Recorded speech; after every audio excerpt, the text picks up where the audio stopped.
Hi, my name is Carrie Simpson. I am the program facilitator for CERRA, the Center for Educator Recruitment, Retention, and Advancement here in South Carolina.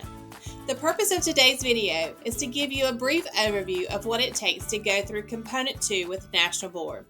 So let's get started. Let's take a look at Component 2 and what it's all about. Component 2 focuses on the heart of differentiation, and it looks at several different questions. It asks you, how will you differentiate learning for your students? And how will you make instruction comprehensible for those students?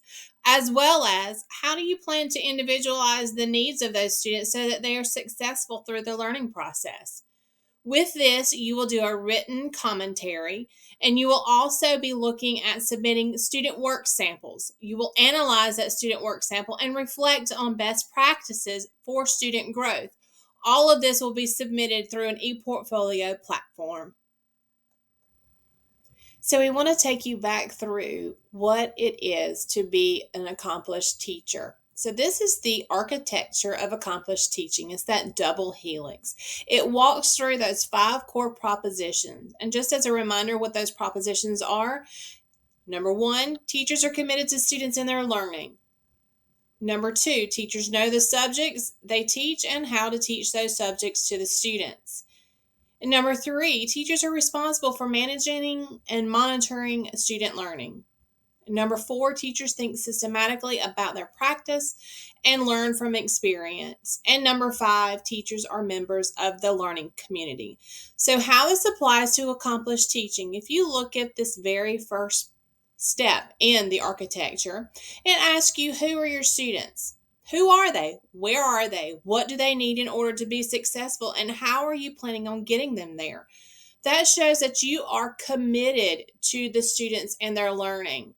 And it flows also into the next part where you're setting high, worthwhile goals appropriate for these students in this time and in this setting. These are not cookie cutter lesson plans that you pull out of the file cabinet.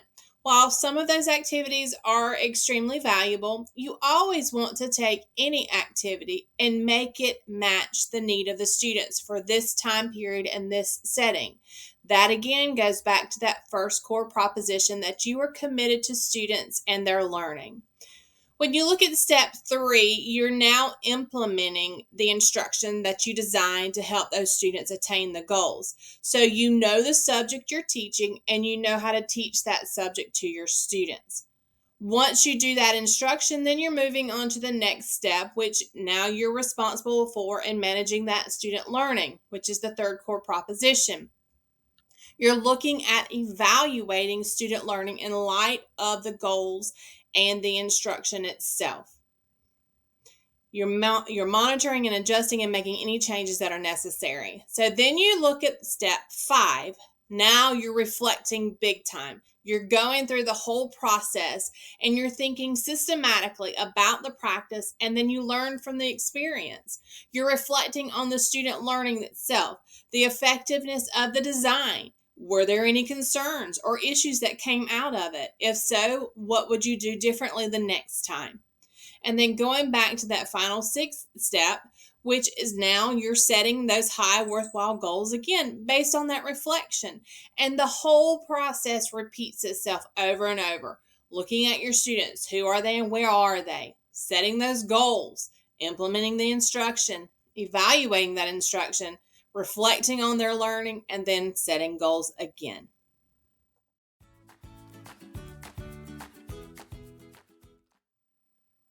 Let's look at the National Board website so that we can navigate and find those important resources to be successful with Component 2. Go to the tab that says Certification, scroll to the Candidate Center. Go down the page until you find the part where it says First Time and Returning Candidate Resources, and then click Learn More. From there, go past the video that's there and then come to the landing spot where it tells you to plug in your discipline and your developmental level for your certification. We're going to use mine just as an example so that you can see what it looks like. So my discipline is mathematics and the developmental level is early adolescence. Once I plug in both of those, then this information will pop up on my screen. Before I do anything else, the first thing I'm going to do is I'm going to click on my standards.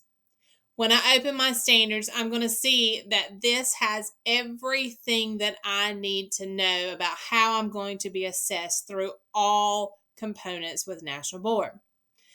If I look at it, it gives me the 5 core propositions, that architecture of accomplished teaching, and then most importantly, going down through the different standards and how you are assessed. You're going to want to read this whole document with a fine-tooth comb. You're going to want to flag it, print it out, underline it, keep it close by at all times so that you can have this as a constant reference as you're going through this process. Once you've done that with your standards, then, because this is component 2 and we're looking at differentiating of student learning, click on the component 2 tab. From there, you will notice that there is a zip file that opens up. You're going to want to click on that zip file because inside it's going to give you the instructions for component 2.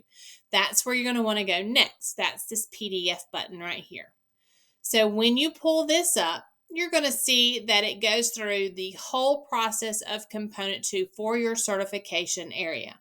Now keep in mind, this is for mathematics, so they're not all exactly the same. They differentiate based on the certification level that you're working on. This particular example, it does give you the overview and it talks about differentiation of instruction and the importance of that. And this one focuses on that mathematic side of things for the portfolio entry. As you're going through, you're going to want to know what exactly you have to accomplish throughout component 2. And it tells you that. It's very specific. It says, in this entry, you will do the following things. And then what do I need to submit? And it goes through contextual information sheet and tells you exactly what you need there. Your written commentary and exactly what's important for that to know. So going through this piece of information is going to be vital for your success to make sure that you are following the instructions carefully. It walks you through the whole process and even down to how it is scoring you.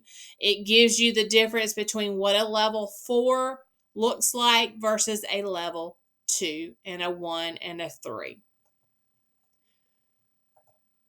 Now, once you have done the standards, once you have downloaded that, you've gone through it from front cover to back cover, you've made your notes and you've highlighted and you've looked at component 2's instructions and you've done the same, they also give you the cover pages for each of the sections that you will upload.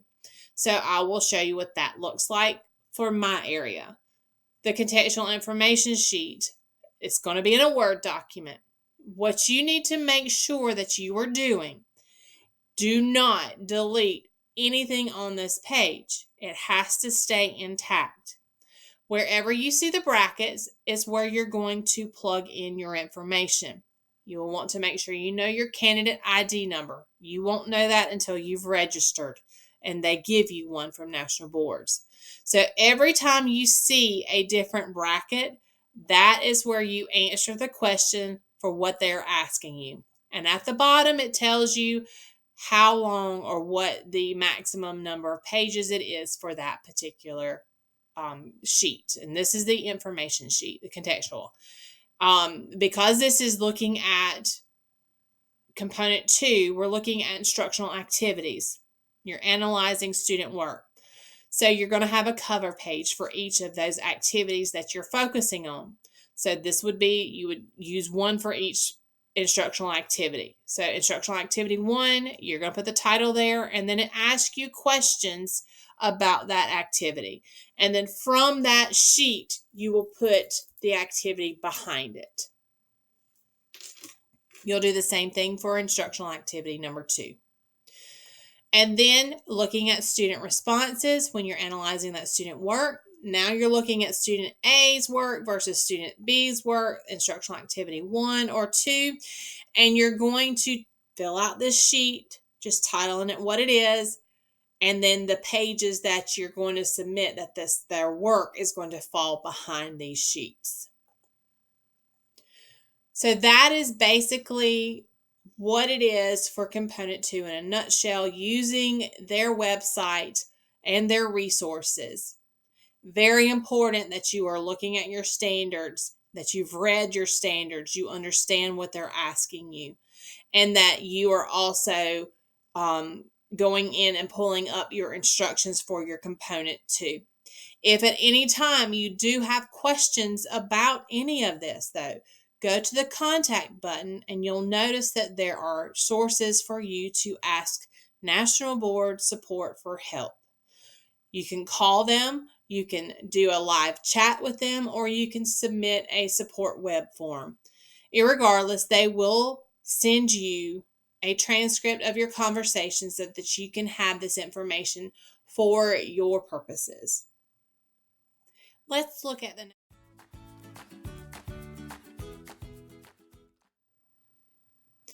In preparation for your ePortfolio submission for Component 2, there are some things you will want to keep in mind.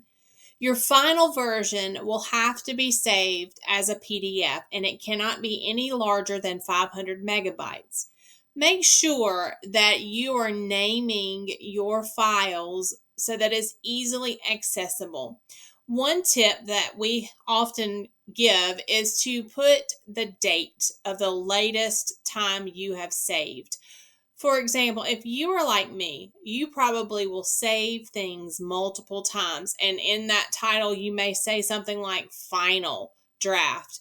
Well, sometimes I have a final draft. Make sure that you put the date so that you know which one is the most recent final draft as you're saving your work.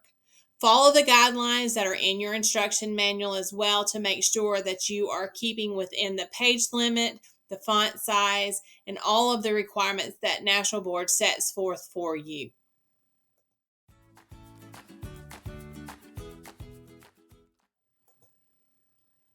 Let's go through and see how National Board provides you with some resources for your ePortfolio submission.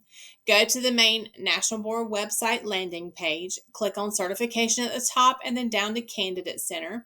And when you scroll down to the bottom where we looked at before with that first time and returning candidates, underneath that, you will find where it says ePortfolio Submission. Click on Learn More. On this page, you're going to be able to locate all of the technical guides for troubleshooting, all the facts that you need to know for your portfolio submission. There's even a ePortfolio submission video tutorial for your purposes to be able to see what it looks like when you get into the platform.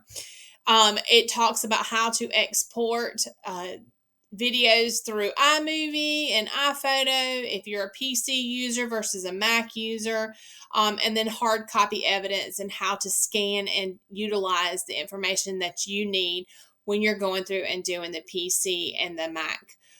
When you're doing this, make sure that you have read this completely, thoroughly, and that you understand what you need to do when you're going through and you're submitting. One of the key pieces of information that you're going to want to make sure that you are aware of, you only submit when you are ready to submit all. For example, if you're doing more than one component, that requires an ePortfolio submission. Components 2, 3, and 4 are your ePortfolio submissions. You will make sure you submit once all of those that you plan to do within that year are complete. Because once you hit submit, it's gone and it's in National Board land. So be very cognizant, only submit when you're ready. You will also want to make sure that you have looked on the Candidate Center page at the current deadlines. The open window generally is April 1st of each year and it closes around May 17th. So make sure you know when the portfolio submission window opens and also when it closes, and give yourself plenty of time to be able to navigate the system. Make sure that you have filed your names correctly so that you know which one is your final draft that you're going to upload, and be very aware not to submit until all components that you are planning on submitting for that year are complete. Thank you for joining me today as I went through a brief overview of National Board's Component 2, all about differentiation of instruction. If we at CERRA can do anything to help, please do not hesitate to reach out. Have an awesome day.